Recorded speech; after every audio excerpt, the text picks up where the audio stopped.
પ્રશ્ન નંબર 1. નરેન્દ્ર મોદી સૌ પ્રથમ વખત કયા વર્ષે પ્રધાનમંત્રી બન્યા હતા? તમારો ઓપ્શન છે એ 2012, બી 2013, સી 2014, ડી 2018. તો મિત્રો તેનો સાચો જવાબ આવે છે સી 2014. નરેન્દ્ર મોદી સૌ પ્રથમવાર 2014માં પ્રધાનમંત્રી બન્યા હતા. તો જવાબ આવશે મિત્રો સી 2014. પ્રશ્ન નંબર 2. નરેન્દ્ર મોદી કઈ રાજકીય પાર્ટી સાથે જોડાયેલા છે? તમારો ઓપ્શન છે એ કોંગ્રેસ, બી ભાજપ, સી આમ આદમી પાર્ટી, ડી સમાજવાદી પાર્ટી. તો મિત્રો તેનો સાચો જવાબ આવે છે બી ભાજપ. નરેન્દ્ર મોદી ભાજપ રાજકીય પાર્ટી સાથે જોડાયેલા છે. તો તેનો સાચો જવાબ આવે છે બી ભાજપ. પ્રશ્ન નંબર 3. નરેન્દ્ર મોદીનું આખું પૂરું નામ શું છે? તમારો ઓપ્શન છે એ નરેન્દ્ર દામોદર મોદી દાસ મોદી, બી નરેન્દ્ર કુમાર મોદી, સી નરેન્દ્ર પ્રસાદ મોદી, ડી નરેન્દ્રસિંહ મોદી. તો મિત્રો તેનો સાચો જવાબ આવે છે એ નરેન્દ્ર દામોદર દાસ મોદી. નરેન્દ્ર મોદીનું પૂરું નામ નરેન્દ્ર દામોદર દાસ મોદી છે. તો તેનો સાચો જવાબ આવે છે એ. પ્રશ્ન નંબર 4. નરેન્દ્ર મોદીએ સ્વચ્છ ભારત અભિયાન કયા વર્ષે શરૂ કર્યું હતું? તમારો ઓપ્શન છે એ 2013, બી 2014, સી 2015, ડી 2016. તો તેનો સાચો જવાબ આવે છે મિત્રો બી 2014. નરેન્દ્ર મોદીએ સ્વચ્છ ભારત અભિયાન 2014માં શરૂ કર્યું હતું. તો તેનો સાચો જવાબ આવે છે મિત્રો બી 2014. પ્રશ્ન નંબર 5. નરેન્દ્ર મોદીનો જન્મ કયા શહેરમાં થયો હતો? તમારો ઓપ્શન છે એ અમદાવાદ, બી વડનગર, સી સુરત, ડી રાજકોટ. તો મિત્રો તેનો સાચો જવાબ આવે છે બી વડનગર. નરેન્દ્ર મોદીનો જન્મ વડનગર શહેરમાં થયો હતો. તો સાચો જવાબ આવશે બી વડનગર. નંબર 4. નરેન્દ્ર મોદીએ સ્વચ્છ ભારત અભિયાન કયા વર્ષે શરૂ કર્યું હતું? તમારો ઓપ્શન છે એ 2013, બી 2014, સી 2015, ડી 2016. તો તેનો સાચો જવાબ આવે છે મિત્રો બી 2014. નરેન્દ્ર મોદીએ સ્વચ્છ ભારત અભિયાન 2014માં શરૂ કર્યું હતું. તો તેનો સાચો જવાબ આવે છે મિત્રો બી 2014. પ્રશ્ન નંબર 7. જનધન યોજના કયા ક્ષેત્ર સાથે સંબંધિત છે? એ શિક્ષણ, બી આરોગ્ય, સી બેન્કિંગ અને નાણાકીય સમાવેશ, ડી ખેતી. તો તેનો સાચો જવાબ આવે છે મિત્રો સી બેન્કિંગ અને નાણાકીય સમાવેશ. જનધન યોજના બેન્કિંગ અને નાણાકીય સમાવેશ ક્ષેત્ર હેઠળ સંબંધિત છે. તો તમારો જવાબ આવે છે સી બેન્કિંગ અને નાણાકીય સમાવેશ. પ્રશ્ન નંબર 8. નીચેનામાંથી ડિજિટલ ઇન્ડિયા અભિયાનનો ઉદ્દેશ્ય શું છે?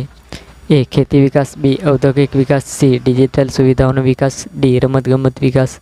તો મિત્રો તેનો સાચો જવાબ આવે છે મિત્રો સી ડિજિટલ સુવિધાઓનો વિકાસ.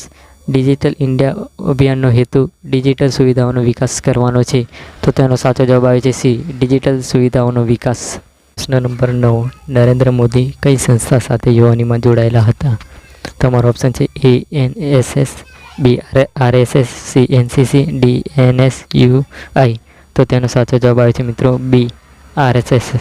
નરેન્દ્ર મોદી RSS સંસ્થા સાથે યુવાનીમાં જોડાયેલા હતા. તો તેનો સાચો જવાબ આવે છે મિત્રો બી RSS. પ્રશ્ન નંબર 10. નરેન્દ્ર મોદીએ આયુષ્માન ભારત યોજના કયા ક્ષેત્ર માટે શરૂ કરી હતી? તમારો ઓપ્શન છે એ શિક્ષણ, બી આરોગ્ય, સી પરિવહન, ડી કૃષિ. તો તેનો સાચો જવાબ આવે છે મિત્રો બી આરોગ્ય. નરેન્દ્ર મોદીએ આયુષ્યમાન ભારત યોજના આરોગ્ય ક્ષેત્ર માટે શરૂ કરી હતી. તો તેનો સાચો જવાબ આવે છે મિત્રો બી આરોગ્ય. આપણો બીજો પ્રશ્ન શરૂ થાય છે. નરેન્દ્ર મોદીનું રાજકીય સૂત્ર સબકા સાથ સબકા વિકાસ કયા સાથે સંબંધિત છે? ઓપ્શન છે તમારો એ આર્થિક નીતિ, બી સર્વાંગી વિકાસ, સી શિક્ષણ નીતિ, ડી વિદેશ નીતિ. તો મિત્રો તેનો સાચો જવાબ તમારે અમારા આ વિડીયોના કોમેન્ટમાં જણાવવાનો રહેશે.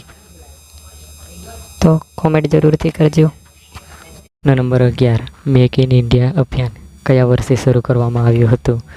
તો તમારો ઓપ્શન છે એ 2012, બી 2013, સી 2014, ડી 2016.